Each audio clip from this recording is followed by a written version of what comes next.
So first of all, my sincere apologies for the late start. We really wanted to start at 6 o'clock, but I heard there's a lot of traffic here in New Jersey. I'm not from New Jersey, so I'm not familiar with the traffic here, but apparently it was pretty bad. So my apologies for that, first of all. So we're going to kick off this event with a discussion on franchising and how to make all you guys a boatload of money. That's what you're here for, right? Right? Well, I can't promise how much you're going to learn from me, but I can promise that if you pay attention, the next 40 minutes is going to be the most exciting 40 minutes of your life. Some people have called it, some people have told me it's a life-changing experience, kind of like the Deepak Chopra of franchising. You know, don't find the wealth outside. True wealth is inside you. We're going to talk a lot about that. No, not really. We're going to be looking for wealth outside. Okay, but anyway, so we're going to talk about franchising today. And if I can find my clicker. So this is the agenda. We're going to do some introductions real quick. Just in time. We're going to do some introductions real quick, and then we're going to talk about some highlights of the South Asian demographics, and then we're going to spend the bulk of the session on the third topic, which is business ownership and franchising. Cool? Good? Yeah. Okay, let's rock and roll. Okay, so this is the most important slide. Right? We're going to spend all our time here. Okay? So just memorize all of it. I'm kidding. No.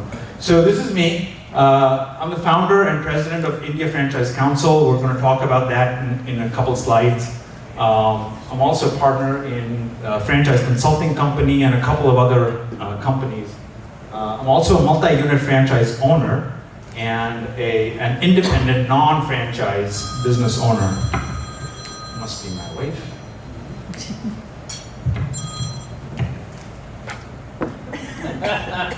Maybe they wanted to buy some. Multi-unit franchise owner and an independent business owner. Actually, that independent business owner is really, it's my wife. She owns some childcare businesses, but she makes me do all the work. So I think it's fair that I can put that on my resume. So, but it's really my wife. But I'm also the author of a best-selling book, and hopefully you got a book on your way in. If you didn't, there's some copies, and if you'd like me to sign one, I'll be happy to do that after the event. And then I'm a corporate refugee. So I was in corporate America for many years. When I finally realized that I just wasn't cut out for it, you know, I just was getting sick of the dog and pony shows and the PowerPoint presentations and the annual reviews, and so I just decided I had to do something different with my life. So here I am. And then I'm an MBA from Case Western in Cleveland, and then I've been in franchising for about 10 years. So that's a little bit about myself, and let me quickly introduce Seema. Seema? That is you, right? Yeah. Oh. I was supposed to introduce myself? Okay. All right, so I think many of you know me just recently, many of you know me from before. So thank you so much. Just wanted to say you had many places to go tonight. So I really appreciated you coming, because think of it this way. Where would you want to be right now? You made the best decision. You had many choices, you made the best decision, because you are with us all evening, you're captain, so you stay with us. So as you mentioned, I'm a consultant with franchise consulting company. Then I've done many projects in media, marketing, small business, journalism, even a documentary on Akshay Patra I did last year in India, Jaipur Kitchens. And I'm on the advisory board of Food Yoga and many boards, non-profit in Austin. I live in Austin, Kapil lives in Columbus. I think he missed that little tiny detail. And also I run my own PR media company, Cosmos City Media, and I also have a podcast, Life 360, All Things Positive, because I'm hardcore of core believer or whatever we believe and whatever we think really happens. So whatever you want to manifest today, just think today is your day to manifest. Need not be franchising business, but whatever you want to manifest, all these good energies are together in this room. So I'll let Kapil continue. Thank you, Seema. Okay. Well, I didn't get any claps. Okay. We're saving for later. Thank you. Okay, so I just want to take a couple minutes to talk about, first of all, what we do and kind of what gives us the authority to stand up here on stage and talk to you. So we do many things. So I like to say, if it's the F word, we're involved in it, right? Not that F word. Franchise, all right? Just keep franchise, clean mind, okay? So franchise. So here's what we do. Franchise consulting company. So if you are looking to explore franchising as an investment, we do that under that banner. If you would like to convert a business into a franchise, we do that through the platform of Franchise Genesis. So if you think you make the best samosas in town or burgers or whatever, you want to convert that into a franchise, we do that. We have a magazine that goes out to about 1 million people. It's called the Franchise Journal. Seema and I are active contributors to that magazine. Trade shows, we do the Great American Franchise Show. We have actually a trade show coming up at the American Dream Mall, I think it's called, Saturday and Sunday. So we do 12 trade shows in major big cities in the US. And then we have a brand called Fran Adco, so we help franchise companies with their branding and marketing as well. And then finally, what I talked about was the India Franchise Council. So under this banner, we promote business ownership and entrepreneurship in the South Asian community. Right? There's a lot of people who come to me and say, I want to know what you did and how you did it. And there's a lot of misconceptions or lack of information out there.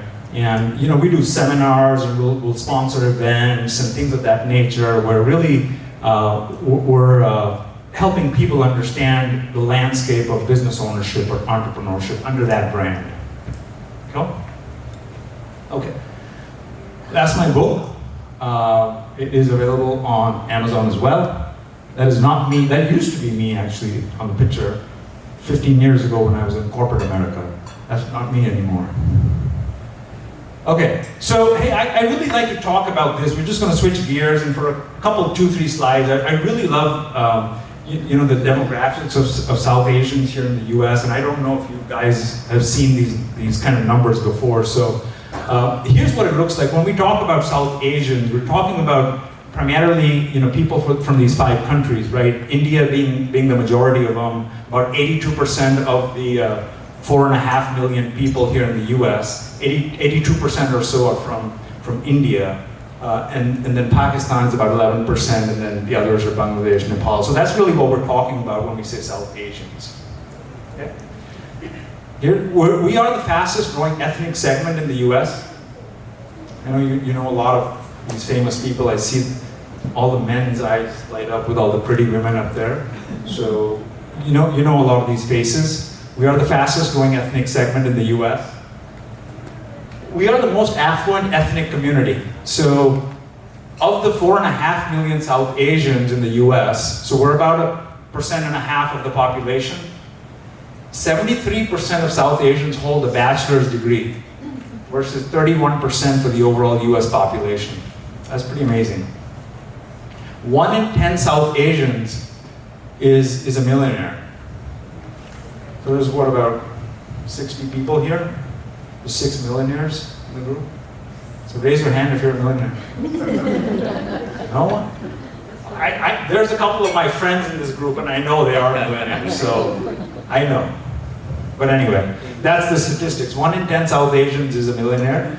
10% of all millionaires in the US are South Asians. The median household income for Asians is about $100,000. Compared to about $63,000 for the general US population. And there's no doubt, we're always looking for businesses, right? We're looking for business investment opportunities. And then, Asian firms as a total bring in about $750 billion to the US economy. The total all Asian businesses in the US. Of that portion right there is Asian businesses, South Asian businesses, which is 40% of the Asian-owned businesses. 40% of Asian-owned businesses are owned by South Asians, right? So that equals about 600,000. That makes about 600,000 businesses in the US owned by South Asians. So South Asians bring in $300 billion in revenue to the US economy. It's pretty big numbers, right? Coming from 1.5% of the population. And then we employ about 1 million people. That's pretty big numbers. Right? Okay. Good, now we're gonna switch gears to the meat and potatoes. Any questions so far? No? Cool, okay. Let's get rolling. So, business ownership and franchising. So, I really like to start with this, anybody hear of this guy, Robert Kiyosaki? Yeah? Rich Dad, Poor Dad, right? Wrote a book. Many people have probably read it, right? So he's got this quadrants in his book, and it's called the cash flow quadrant. And most everyone, this is how one of these ways is how we all earn money. Unless you're the Kardashians, I mean they're not in this quadrant, right? So, but this is how most of us make money, right? So that first quadrant is you're an employee, right? You got a job. Some corporate employee or a job in a bank, you clock your hours 8 to 5, or I don't know actually who works 8 to 5 these days. Mostly it's 70-hour work weeks, but that's that, right? You got a beautiful paycheck, you got a 401k, you got medical insurance, and you got 3 weeks of vacation, which you never get to take, but you got it, right? The second one is self-employed, right? So I'm a plumber, and I want to do my own plumbing business. Or I'm an SAP expert, and I'm going to branch out and just become an SAP consultant, and I'm just going to go on my own and do SAP consulting. That's being self-employed, right? So self-employed is I have billable hours. If I'm clocking in, I make money. If I'm taking 3 weeks of vacation, I don't have billable hours, so I'm not going to make money. That's that. Then the third one over there is business owners, right? That's kind of like my wife. She's a business owner, right? So she's kind of an independent business owner and does well, and but certain limitations. I mean, she could do 2, 3, 4, 5, but I mean, she probably can't do 30 of them. It's too much, right? And then you have investors, right? Investors are people that use their investments to work for them. And franchising is a great way to do that. And you create an asset, and you let that asset work for you, build it. You can pass it on to your kids, you can sell it if you want to sell it, but you're building a system, and you're letting that asset work for you, right? So that's that. Kind of like, so I'm a franchisee myself, right? And there's a few people here who we're going to call up on stage at some point are also franchisees, and they're all kind of in that quadrant. Okay. So the interesting thing is not all the stuff that I just said. The interesting thing is that there's 95% of the population lives in those first two quadrants, and have about 5% of the wealth. And there's about 5% of the population who lives in these two quadrants, and they have 95% of the wealth. So if you're not looking for wealth inside of you, the Deepak Chopra way, you gotta be in here, right? So anyway, so I really like this. I think it's very, it's interesting. But anyway, so for this seminar, there's two ways to be business owners, right? You can either do it yourself or you can franchise. So in the interest of time, we're just going to focus, for this seminar, we're going to focus on, we're just going to take a right turn. We're going to franchise it, right? So that's what we're going to talk about. Fair enough? Cool? Okay, cool. So here's what we're going to do. Let's start with a game, all right? Let's play a game. Can you give me 10 franchises? You can't participate, all right? I know your choice, but give me names of 10 franchises that you can think of. McDonald's. Oh, hang on, hang on. Dunkin'. Hey,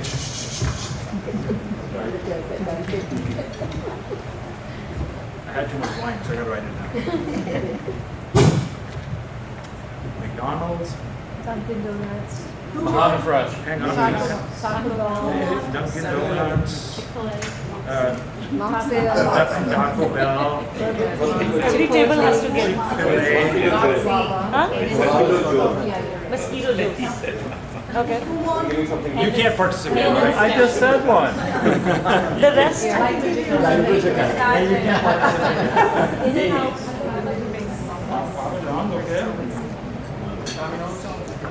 What do you say? Domino's? Okay, Domino's. Okay, so here's, okay, enough game time. All right, let's get serious now.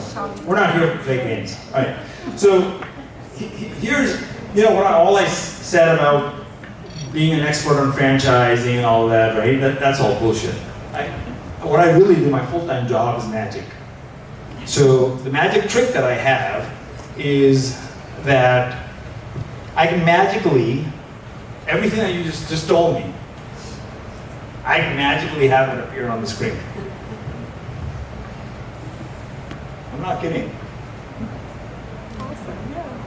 Right, so McDonald's, Dunkin' Donuts, Taco Bell, Chick-fil-A, Domino's, I don't, come on, Domino's, Subway, Papa John's, right?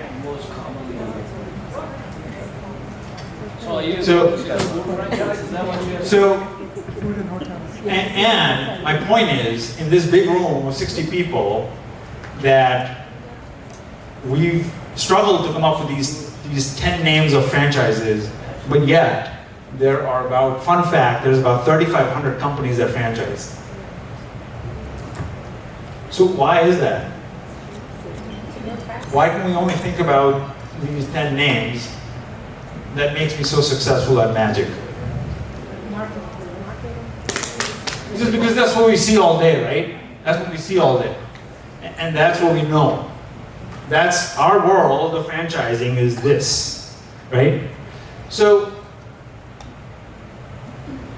here's, when people come and talk to me, and I ask them, what path have you gone through so far? Like, what have you done so far? Research on your own, or this is the path for most people. They said, well, I Google. What do you think they Google first? Yeah, McDonald's, right? And they say, well, that's $3 million? What? I don't have $3 million. I'm not the Kardashians, right? I don't have $3 million. So what am I going to do? They Google, what's the next thing you think they Google?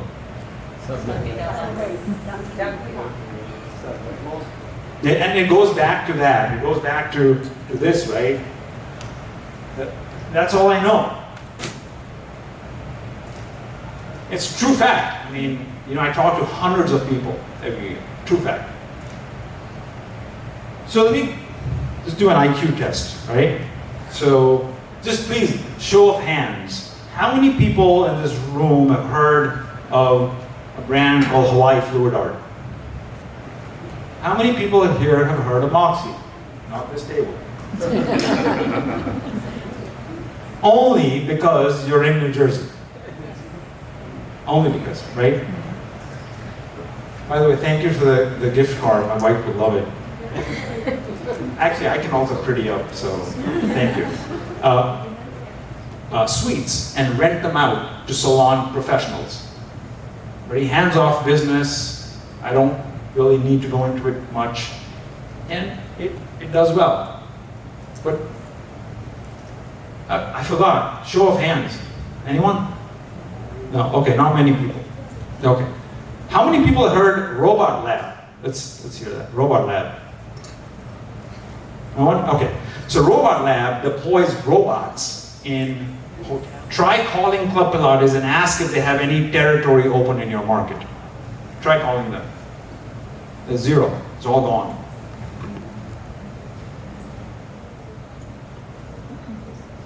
That's, the characteristics of the business is what we should be chasing. And we can put names to it afterwards. But when we just go, like a Rolodex, right? Boom, next, Google this, Google that, just, And then there's like B2C businesses, right? Businesses that cater to other consumers. Things like senior care.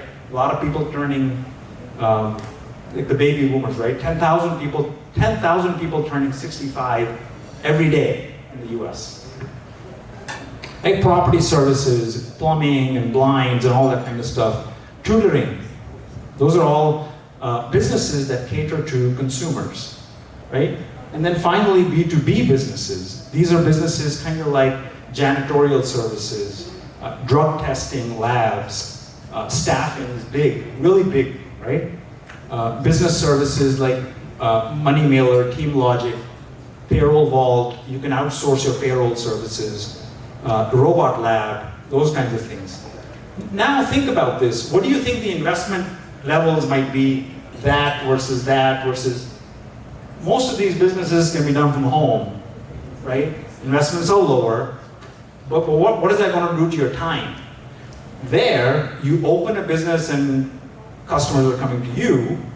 Here, you have to go find customers. Even within that, there's a difference. Here, you're going, not you, but your team is going knocking doors. Here, more corporate, kind of, you're talking to, your customers are more corporate customers, right? Different customer profile. So if you evaluate businesses this way and then say, yeah, I think, this quadrant makes more sense, then you stop this throwing darts. Make sense? All right, cool. Told you it'd be the most exciting 40 minutes of your life. Okay, so let me ask you a question. If you are exploring franchise opportunities, right? Let's say you are. What are some of the questions you're looking to ask? Like, what are the questions you're looking to ask when you're exploring franchising? What is the investment and what returns? And I say, okay, I've got a great business. It's a porta potty business. You'll be moving shit all day. Great returns, honestly. Fits your investment. I'm not going to move crap. Okay, so then don't just say what's the investment and what the return. There's a lot more you want to know, actually. You just don't know it, right? So here's what a list of questions that I think of. Do you really want to be in a B2B or a B2C? What are the characteristics of each business, right? I'm going to go through this a little fast. I think we're a little behind. Do you want to be in a home-based business, or do you really want a brick-and-mortar business? Do you like that marketing, getting up in front of people, talking? Do you want to be part of the Chamber of Commerce? Do you want to get into networking events? If that's your personality, things that you can do from home or a small office would be a great fit. But if that's not your personality, then you don't want to be in that service-based business, right? Product or service, how much time does it take? How much time do you have? Do you want to do this absentee? Or if you want to be semi-absentee, don't waste your time with Kumon. Don't waste your time with that. Or Chick-fil-A or whatever. A lot of senior care businesses will not offer you a franchise. Will not offer you a franchise if you want to do this part-time. They won't. Don't waste your time. What does a day in the life of a franchisee look like? Pick up the phone, and these people will help you. Gail and Dave, and when you talk to these people, they'll help you get connected with other franchisees in their system. Pick up the phone, call them. What does a day in your life look like? Is it the right fit for your lifestyle? What are you passionate about? Right? If you're not passionate about moving crap, don't get into porta potty business.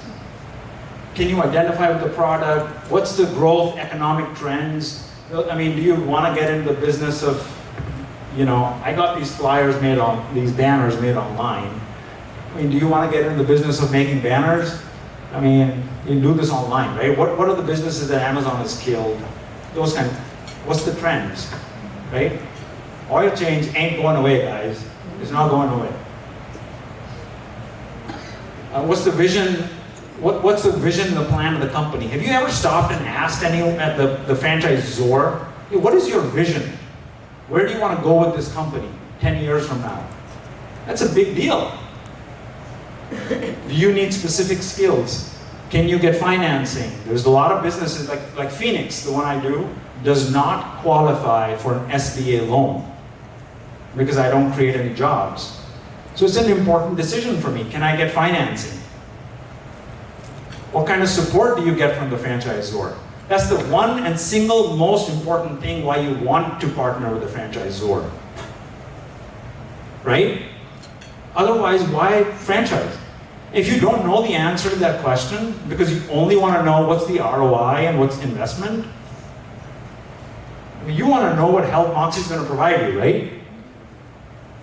Helping you find the real estate, helping you build it out, helping you put the right lighting and whatever you need to get your store going. You don't know anything about, the salon business, but you want to know what kind of support they provide.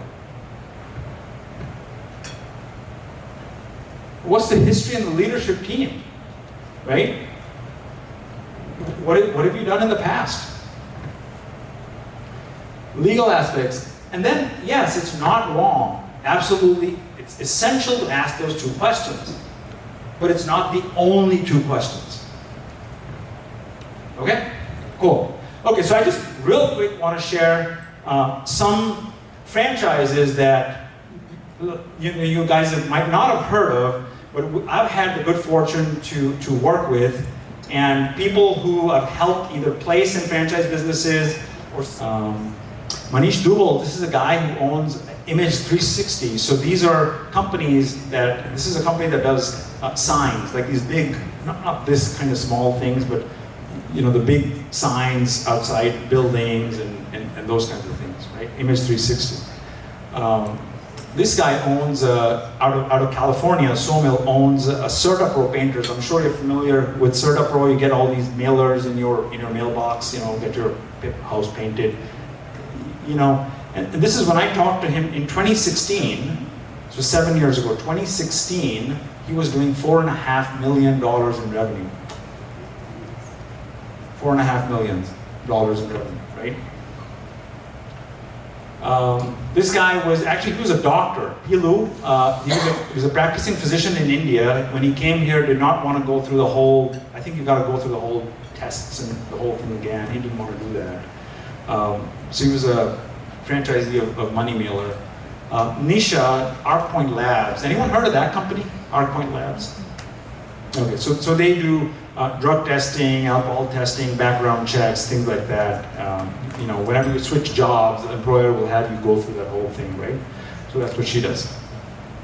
Okay, so that's it. I'm going to wrap it up. Working with a franchise consultant, I just real quick go through this. There's no contracts, there's no fee. We don't charge you anything for working with us. Most people you can't research 3,500 companies, right? Leave that to the experts. Most people are not aware of these, like Robot Lab. When Robot Lab launched, when Hawaii Fluid Arts launched, most people didn't know about it, right? So, what we know about? Okay, corporate resales. There's a good friend of mine in the audience who we did good business on corporate, some resales of Supercut salons that Supercuts Regis was offering, and I promised him I won't call him out, right? Corporate resale, we get to know about corporate resale. And then we have special relationships with franchise companies. We're a one-stop shop, and that's us. And that's all. Any questions? Sometimes people have categories like, they want to invest 25,000, 50,000, 100,000. So there should be some sort of classification based on. Yeah, sure. And there are franchise people who want to deal with 2 employees. Employees are a big part of business. Can't check every box. I'm just. If you have $25,000 to invest, you don't want a brick and mortar, you don't want employees, but you also want $1 million in return. Can't do that, right? I mean, yeah. So the point is, you have to find the right fit. That's the whole point. With the investment, with all the other stuff that you're looking for. Sometimes it's not the right answer. So do you have a better on that? Yeah. Sorry, you had a question?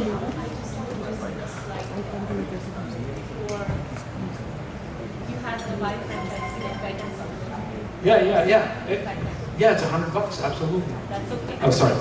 Sorry, wait, which one? Which one? Oh, this one? Okay, no problem. So I'll be here after this. Please, if you have any questions, I'd be happy to sign your book if you want. Or sorry, one question. Yes. I don't know, you should hold the microphone. No, okay. Yeah, no problem. So, Kapil, my name is Vikas. I'm sorry I joined a bit late. I'll take the microphone so that the folks out over here could also hear the question. I work in capacity of senior producer anchor with TV Asia. So this question could more sound like a journalistic thing. I wish you'd been in the studio, but I've done the sit-down interview for that. But the question over here related to the franchise I have for you and Seema. First of all, welcome to New Jersey. It's a great presentation. I wanted to first ask the question about, you were talking about the successful stories, the folks who have invested. If you could also give us some insight about with what investment these folks started into these franchisees, that would also make a little bit more sense. Like the guy from California, you said he's into the painting thing and he had a revenue of $4.5 million with what amount he started with. So that will sort of be a eye opener for all of us. That's one part of it. And the second, so I know about this gentleman. This is I'm bringing in a case study, and then maybe you can guide, and maybe many individuals could relate to it.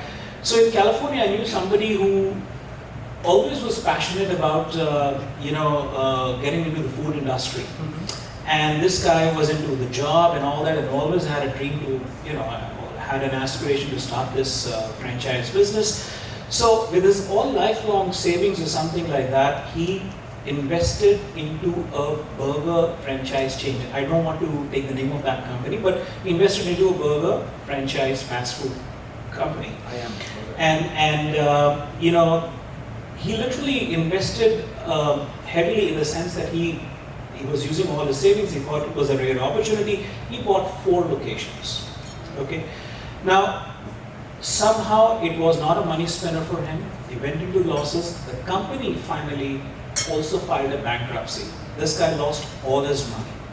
Now the question, today he's ended up driving an Uber. The question here is that what terribly could have gone wrong with this guy in decision making, and how individuals like you could guide them in the very beginning that they should not, or how much they should invest, or how much locations they should be signing up for, rather than laying all the eggs in one basket. That's a great question. Thank you for that question. It's just a case study. Yeah, no, that's a good question. It will bring up. So that's great. So I'll answer your first question first. And I go through this whenever I'm having consultations with people. So it's hard to give out a specific number for every business because there's so many of them. But what we do, we do generic numbers, and I will help people understand in general if you want to be in that category. You're looking at, you gotta be ready to spend at least about anywhere from 300,000 on the low end to maybe about 600 on the higher end, not counting places like McDonald's and Taco Bell's. In general, in that, be ready to about 300 to 600 total investment. Not, I mean, you can get loans. This category, you're looking at maybe, 400 to say $800,000. Again, I'm generalizing, right? Here, you're looking at more like about $75,000, $80,000 on the low end. So that guy, that startup pro guy, I mean, 100,000 investment, 100,000, right? Because these places don't need brick and mortar. You can do them from home. Your money isn't going into drywall, HVAC. You're not signing a long-term lease. None of that's going on here. The upside is a lot more in this category. Right. Because you don't have limited space where the customer, like if it's a restaurant, it's 100 seats. Right, You can't right. do more. But Right. startup pro, you can Yeah, do a lot right. more. So I generalize and I help people understand that part. Now, second question is, when I'm talking to people, I'm talking about all these questions, not just what's the ROI and what's the investment. And one of the questions is, like the fourth one down, is the risk, right? If you don't want to lose your shirt, don't bet your shirt. I mean, if $100,000, if you lose $100,000 and that's going to keep you up all night and it's going to turn you to driving an Uber, don't do it. Don't do it. Maybe balance it out with, your spouse keeping a job and you're switching, or maybe do something semi-absentee, let the business take off. There's multiple strategies to handle that. But if you're going to go all, that's like saying, hey, I went to Vegas, I drank too much, and I put all my money, and I lost it. Well, I mean, you have to think through it. I think if that's the case study, they just overextended themselves. Yeah, so the thing is that's where I'm asking you, how much accelerator should the person be pressing into? He had lifetime saving that instead of starting with one location, second location, he took 4 locations together. So Yep. an expert advice would make a lot of difference here, and that's where Yep. I'm saying, I think that individuals like you could guide it through that, okay, how much you should start with. Yep. And it's not about betting the shirt. The idea is that maybe it was so aspirational that he invested his all Yeah. money to get, Yeah. he thought maybe let me get this entire Right. territory. And I'll tell you also something. The difference between a good franchisor and an average or less than average franchisor is these folks will not allow you to take that risk. You go to a Costa Oil, you go to a Mahana, and you say, I want 4 territories. Your financials don't qualify. I guarantee you Dave Wood's going to turn you down. He's going to say, no way, you're not going to get 3 locations. Your financials don't qualify. Well, they all go through your financials. There are a lot of these sleazy franchisors. For them, yeah, sure, 4 locations, but that's not how it should be. You're getting the franchisee free. And we discussed a lot more stuff if you want Yeah. to know. Let me just And ask you I one think thing. I think there's a panel that's coming up. I think that these questions would be great answered by these folks because we have franchisors on the panel. I think they'll be, and actually I would want them to answer this question. It'd be a great question for them to answer. But real quick, I just wanted to ask, is there an insurance that covers your investment as well to an extent that, let's say the company has filed a bankruptcy, right? So the company's money is gone, this guy's money is gone. Is there a way to protect your investment? That's the risk. Sorry. That's the risk. Sorry. Guys, So narrow down, these are the 50 areas I'm looking and you can help, or is it? no. No, I'm asking for that. No, I'm saying don't know. No, not needed. Just connect with us. We'll start a conversation with you. No pre-work required. Yeah, But are there any resources available on franchising landscape? No. That's why we are here Unfortunately, today. no, yes, my book. I remember. My book, yes. Great plug. Thanks for the question. Thank you, guys. I'm going to go back to drinking my wine. Thank you. I'm going to go back to drinking my wine, and we'll call these special guests over. By the way.